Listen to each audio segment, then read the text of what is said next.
मनुष्य चाहे पढ़ा लिखा हो या अनपढ़, उसके हर काम के पीछे उसका कोई ना कोई उद्देश्य होता है।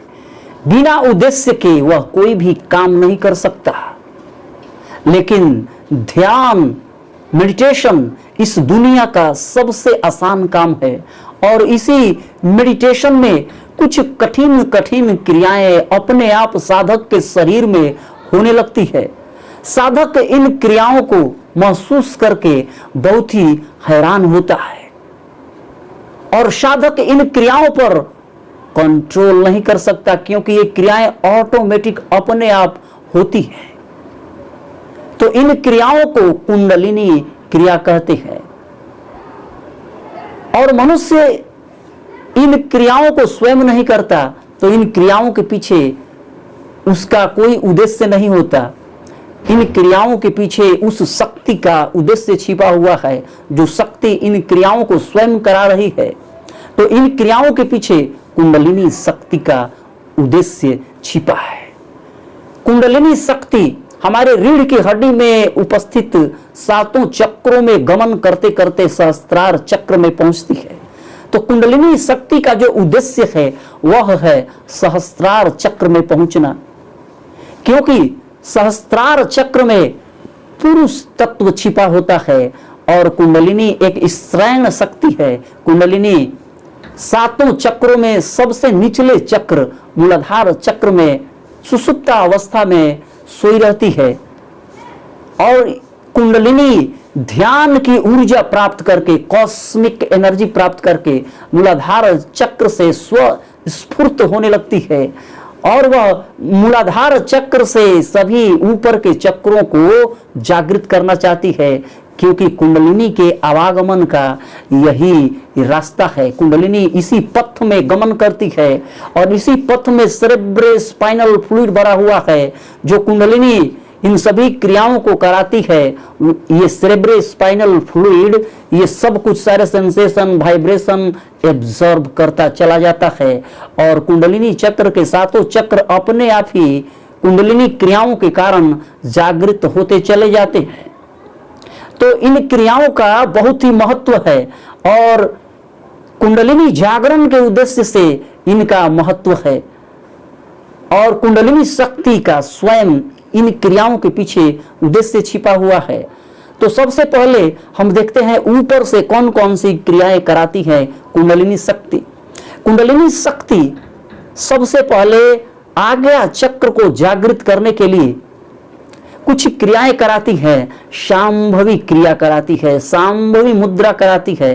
साधक ध्यान की चेतना में होता है, उसकी आंखें बंद होती हैं और अचानक ये दोनों आंखें ऊपर की तरफ खिंच जाती हैं, क्योंकि कुंडलिनी आज्ञा चक्र को जागृत करना चाहती है। तो कभी साधक की आंखें खुल करके बिल्कुल सीधे देखने लगती हैं और कुछ दिखाई भी नहीं पड़ता।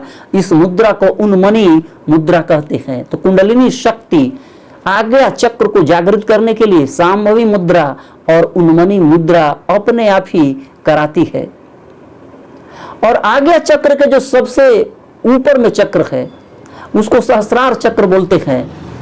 सहस्त्रार चक्र को कोई चक्र नहीं माना जाता, क्योंकि आज्ञा चक्र जब जागृत हो जाता है तो सहस्त्रार चक्र आज्ञा चक्र से ऊर्जा अपने आप खींच लेता है।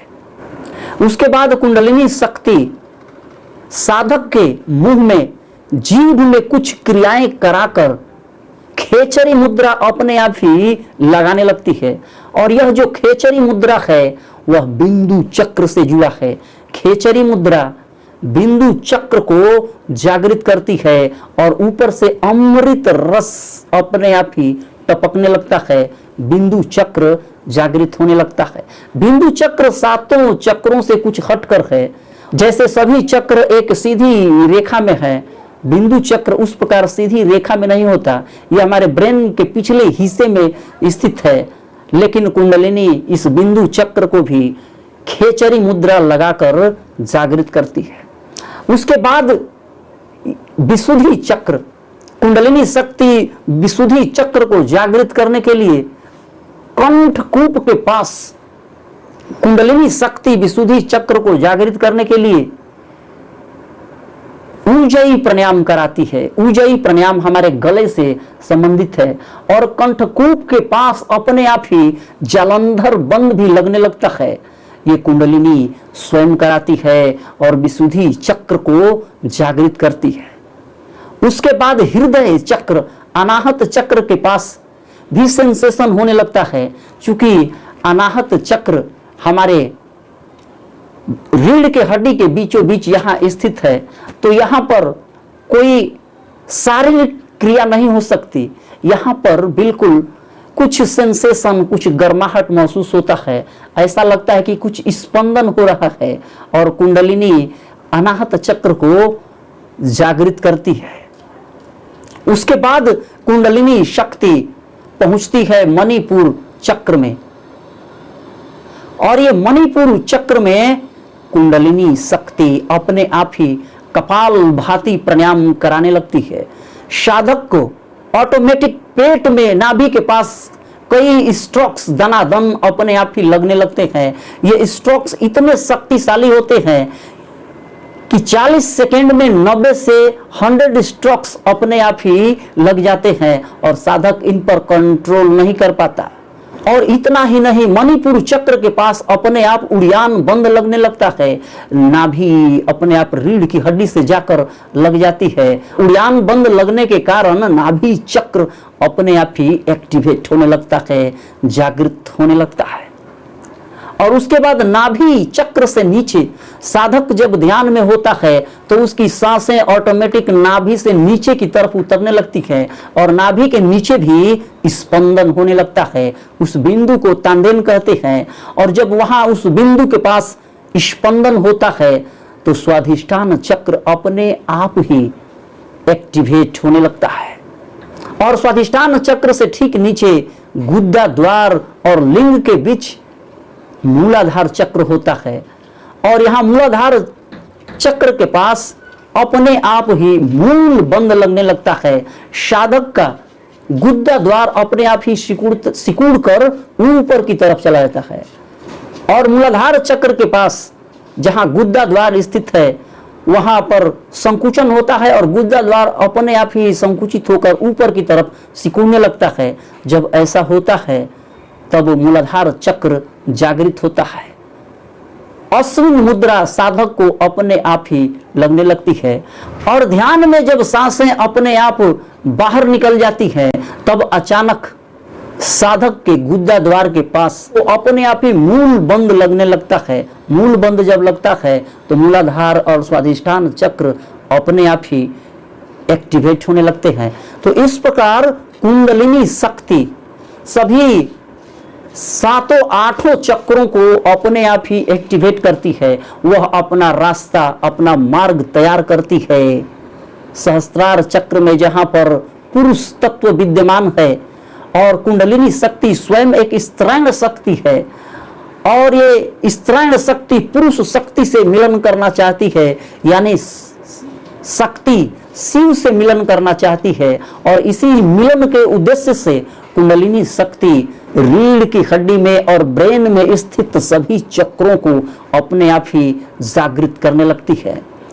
और इस जागरण के पीछे जो सबसे बड़ा उद्देश्य छिपा है वह यह है कि कुंडलिनी शक्ति एक ब्रह्मांडीय शक्ति है जो सभी जीवों में विद्यमान है। यह कुंडलिनी शक्ति मनुष्य के शरीर में ऊर्जा का एक नया आयाम जोड़ देती है और साधक की कुंडलिनी शक्ति जागृत हो जाती है। तो यदि आपके शरीर में ध्यान के दौरान ये कुंडलिनी क्रियाएं होती है तो आप बहुत ही सौभाग्यशाली हैं, क्योंकि कुंडलिनी शक्ति आपके शरीर में कुंडलिनी जागरण का कार्य शुरू कर चुकी है और एक न एक दिन आपकी कुंडलिनी पूर्ण रूप से जागृत हो जाएगी। आप प्रतिदिन ध्यान करते रहें और ध्यान साधना में जब ऐसी क्रियाएं ऑटोमेटिक आपके शरीर में होने लगे तो आप घबराए नहीं। घबरा कर आप ध्यान को न छोड़ें, आप प्रतिदिन ध्यान करते रहें। आप सौभाग्यशाली हैं कि कुंडलिनी शक्ति ने स्वयं आपको चुना है।